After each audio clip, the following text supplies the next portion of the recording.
रंग डलवाइला सुनाय भवजी थारा महामीटर से जांच के रंग डलवाइला सुनाय भवजी थारा महामीटर से जांच के तोला हवे यही रान के नहीं जइबू ये भवजी बाँच के तोला हवे यही रान के नहीं जइबू ये भवजी बाँच के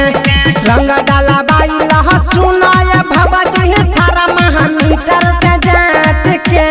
तोला हवे यही रान के नहीं जइबू ये भवजी बाँच के तोला हवे यही रान के नहीं जइबू ये भवजी बाँच के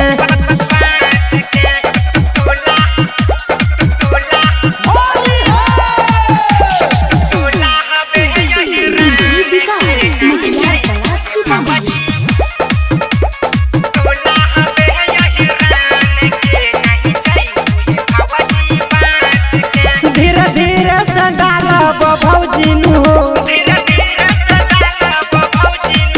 नहीं करा कोई देवरा से अलर्जी नु हो धीरे धीरे से डालब भौजी नु हो नहीं करा कोई देवरा से अलर्जी नु हो हर सुखल तो हर परती हवे कदे हम गीला जांच के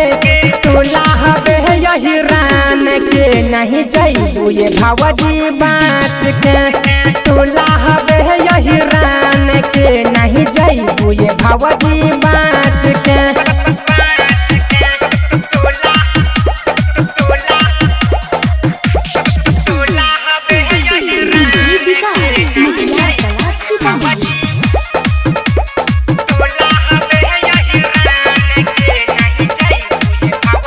तू तो झूठे डरात बारू भौजी नु हो रंग नहले बुताले लया बिरनु हो तू तो झूठे डरात बारू भौजी नु हो रंग नहले बुताले लया बिरनु हो अरे राइटर सुनील विकास बबुआ छवि लल कहे नाच के अरे तोला हवे यही रान के नहीं जइबू ये भवजी बाँच के तोला हवे यही रान के नहीं जइबू ये भवजी